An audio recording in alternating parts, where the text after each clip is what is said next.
दो ऐसे केसेस हैं जिनमें इमरान खान ना तो अदालतों के अहकामात पर अमल कर रहे हैं और ना ही तहकीकात में ताउन कर रहे हैं। अदालतें उन्हें बार बार रिलीफ देती हैं मगर वो उनके अहकामात को नज़रअंदाज कर देते हैं और सवाल उठ रहा है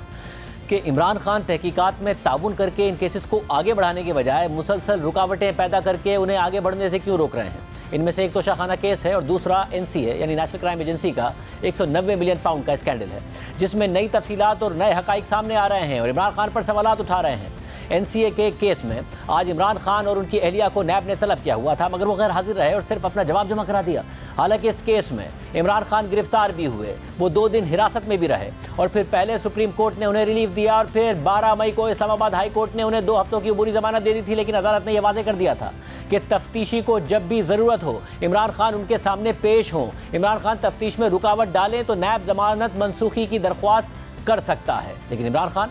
तलबी के बावजूद, अदालती हुक्म के बावजूद नैब के दफ्तर नहीं गए और अदालती अहकामात पर अमल नहीं किया, लेकिन अपने जवाब में अपनी अदम पेशी के हक में इस्लामाबाद हाई कोर्ट के ही फैसले का हवाला दे दिया। इमरान खान के जवाब के मुताबिक नैब के कॉल अप नोटिस में लगाए गए तमाम इल्जामात बिल्कुल गलत, मनगढ़ंत और बेबुनियाद हैं, बल्कि इसकी तहकीकात का मकसद ही सियासी है। इमरान खान के जवाब के मुताबिक इस्लामाबाद हाई कोर्ट ने मुझे मुख्तलिफ मुकदमात में जमानत हासिल करने के लिए 22 मई तक जमानत दी थी और इसलिए मुख्तलिफ मुकदमात में जमानत कबल अज़ गिरफ्तारी हासिल करने के लिए मैं लाहौर में मौजूद हूँ। इस वजह से मज़कूरा तारीख को इन्वेस्टिगेशन का हिस्सा बनने के लिए ज़ाती हैसियत में पेश नहीं हो सकता। इमरान खान ने यह भी लिखा है कि इस केस में इंक्वायरी जब इन्वेस्टिगेशन में तब्दील हुई तो नैब के कानून के मुताबिक मुझे इंक्वायरी रिपोर्ट नहीं दी गई, फिर कस्टडी के दौरान मुझे इंक्वायरी रिपोर्ट फराहम कर दी गई, मगर 12 मई को जब मैं इस्लामाबाद हाई कोर्ट में समाअत के लिए गया तो अपनी शेविंग किट और कपड़ों समेत इंक्वायरी रिपोर्ट भी अपने साथ नहीं ले जा सका। इसलिए इस वक्त मेरे पास इंक्वायरी रिपोर्ट मौजूद नहीं है। लिहाजा आपसे दरख्वास्त है कि मुझे कॉल अप नोटिस भेजने से पहले इंक्वायरी रिपोर्ट की कॉपी के साथ साथ मेरे कपड़े और शेविंग किट जमान पाक के एड्रेस पर इरसाल कर दें, या मैं अपने वकील को हिदायत करूंगा कि वो आपके दफ्तर जाकर इंक्वायरी रिपोर्ट हासिल कर लें। इमरान खान ने नैब को जवाब दिया कि वो मुख्तलिफ केसेस में जमानतों के लिए लाहौर में है, इसलिए नैब के सामने पेश नहीं हो सकते। हालांकि आज और कल वो किसी केस में जमानत के लिए खुद अदालत नहीं गए हैं। इमरान खान खुद तो आज नैब के सामने पेश नहीं हुए, मगर इस केस में बरतानिया की नेशनल क्राइम एजेंसी से पाकिस्तान में रकम की मुंतकली के हवाले से इमरान खान और पूरी तहरीक इंसाफ ये मौक़िफ़ अपनाती रही है कि ये पैसे तो हुकूमत पाकिस्तान को मिलने ही नहीं थे, बल्कि NCA ने प्रॉपर्टी टाइकून से डील कर ली थी और ये उन दोनों के दरमियान एक सिविल मामला था। हुकूमत पाकिस्तान का इससे कोई ताल्लुक नहीं था। लेकिन हम आपके सामने कुछ ऐसे दस्तावेज़ात रख रहे हैं जो खुद ये वाज़ेह कर देंगे कि प्रॉपर्टी टाइकून को बरतानिया में जो 190 मिलियन पाउंड का जुर्माना हुआ था वो पैसे वापस उन्हें नहीं बल्कि रियासत पाकिस्तान और पाकिस्तानी अवाम को मिलने थे। बरतानिया में जिस तहकीकाती एजेंसी ने यह रकम फ्रीज की थी यानी नेशनल क्राइम एजेंसी ने खुद 3 दिसंबर 2019 को अपनी प्रेस रिलीज में लिखा कि ये असासे रियासत पाकिस्तान को वापस कर दिए जाएंगे। ये प्रेस रिलीज आप स्क्रीन पर देख सकते हैं। सिर्फ यही नहीं, उसी दिन शहजाद अकबर की सरबराही में एसिड रिकवरी यूनिट ने अपनी प्रेस रिलीज जारी की थी और उसमें भी लिखा था कि नेशनल क्राइम एजेंसी ने इस बात पर रजामंदी जाहिर की है कि ये रकम फौरी तौर पर रियासत पाकिस्तान को ना कि प्रॉपर्टी टाइकून को वापस कर दी जाएगी। ये दस्तावेज भी आपके सामने स्क्रीन पर मौजूद है। इसके अलावा 3 दिसंबर 2019 को यानी उसी दिन ट्रांसपेरेंसी इंटरनेशनल बरतानिया ने भी 190 मिलियन पाउंड की इस डील से मुतालिक प्रेस रिलीज जारी की थी जो आपके सामने स्क्रीन पर है। उसका टाइटल ही यह था कि पाकिस्तानी अवाम को 190 मिलियन पाउंड की वापसी पर मबनी नेशनल क्राइम एजेंसी की सेटलमेंट पर रद्द अमल। अपनी प्रेस रिलीज में ट्रांसपेरेंसी इंटरनेशनल बरतानिया ने पाकिस्तानी अवाम को इस रकम की मुंतकली को खुश आइंद करार दिया था। ये डॉक्यूमेंट भी आपके सामने स्क्रीन पर मौजूद है। यानी 3 दिसंबर 2019 को जो दस्तावेज़ात और तफसीलात सामने आई उसके मुताबिक खुद बरतानवी हुक्काम, फिर शहजाद अकबर के एसिड रिकवरी यूनिट और ट्रांसपेरेंसी इंटरनेशनल बरतानिया ने यह वाज़ेह किया कि ये पैसे रियासत पाकिस्तान को वापस किए जा रहे हैं। लेकिन PTI अब मुसलसल ये गलत बयानी कर रही है कि 190 मिलियन पाउंड के जुर्माने की रकम NCA ने उसी प्रॉपर्टी टाइकून को ही वापस दे दी थी जिससे पकड़ी गई थी। शहजाद अकबर ने इस बारे में ट्वीट किया है कि NCA ने अकाउंट होल्डर्स से सेटलमेंट मुआहिदा किया जिसकी बाबत अकाउंट होल्डर्स ने आज खुद तमाम पैसा पाकिस्तान में सुप्रीम कोर्ट के अकाउंट में भिजवा दिया। ये मुआहिदा डायरेक्ट NCA और अकाउंट होल्डर्स के माबेन हुआ और हुकूमत पाकिस्तान या एसिड रिकवरी यूनिट इस मुआहिदे का हिस्सा नहीं थे। यह पैसा कभी किसी हुकूमती अकाउंट में ना आया और ना ही नेशनल क्राइम एजेंसी ने हुकूमत पाकिस्तान को दिया।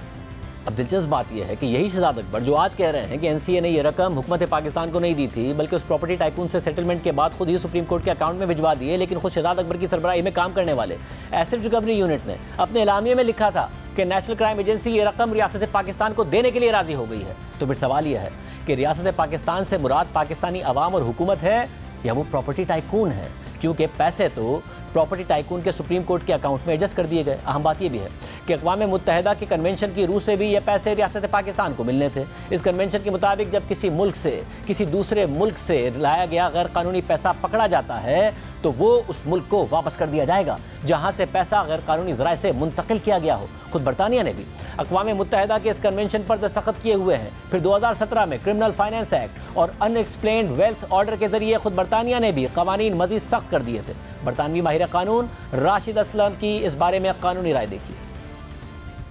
यूनाइटेड नेशंस का एक कन्वेंशन हुआ था अगेंस्ट करप्शन, जिसमें यूनाइटेड नेशंस ने जो तरक्की याफ्ता कंट्रीज थे उनको ये कहा था कि आपके यहाँ पे पेमेंट्स आती हैं जो तरक्की पजीर ममालिक है उसमें से, तो आप अपनी इन्वेस्टिगेशन के नतीजे में अगर कोई पेमेंट ऐसी साबित होती है जो टैक्स एविजन का पैसा है या जिसमें करप्शन का पैसा इन्वॉल्व है या जिसका कुछ लेजिटिमेट सोर्स नहीं है या टेरर फाइनेंसिंग के लिए कोई पेमेंट आई है, तो आप उसको उस कंट्री को वापस करें, उनके अवाम को वापस करें ताकि वो फंड्स उनके अवाम पे यूज हो सके।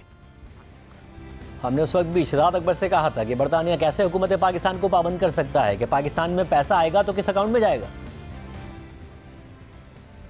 ये जो पैसा है ये पाकिस्तान में आके स्टेट बैंक में जाएगा या सुप्रीम कोर्ट ने जो पहले ही फैसला दिया हुआ 460 अरब रुपए का उसमें जाएगा। जितना मैंने आपको बताया है कि प्रेस रिलीज की जो पैरामीटर्स हैं उसके बाहर मैं नहीं जा सकता। उसमें लिखा हुआ है स्टेट ऑफ पाकिस्तान को आएगा और फिर आगे से जिस तरह से वो आगे खर्च किया जाएगा वो भी आने वाले दिनों में आपके सामने। आपका ये दावा कि गवर्नमेंट ने एफर्ट की और लूटी हुई दौलत वापस आ रही फिर गलत साबित हो गया ना, क्योंकि सुप्रीम कोर्ट में केस पहले से है और अगर वो सुप्रीम कोर्ट में ये पैसे जमा कराते तो आप लोगों की तो कोई विक्ट्री नहीं है लूटी हुई दौलत, क्योंकि तो सुप्रीम कोर्ट का पहले से फैसला है। आपके सामने दो एजेंसीज ने जिन्होंने काम किया उनकी दोनों की तरफ से एक पोजीशन प्रेस आ गई है और साथ ये भी बतला दिया गया है कि इसकी जो फर्दर डिटेल्स हैं एज पर दैट एग्रीमेंट वो डाइवर्ज नहीं की जा सकती। अब अगर आप कहते हैं कि नहीं ये नहीं है, हम नहीं मानते, तो ये आपका प्रोगेटिव है। वो ठीक है, ये कैसा पैसे पाकिस्तान में आ चुके हैं। ये एग्रीमेंट कैसे आप एनसीए से कर सकते हैं कि भाई हम पाकिस्तान के अवाम को ये भी नहीं बताएंगे कि ये पैसे स्टेट बैंक में जाएंगे या सुप्रीम कोर्ट के अकाउंट में जाएंगे। ये कैसे एग्रीमेंट आप कर सकते हैं अगर पाकिस्तान का पैसा है? आप अगर मुझसे बारहा एक सवाल पूछेंगे तो मैं एक रिस्पॉन्सिबल पोजीशन के तौर पर,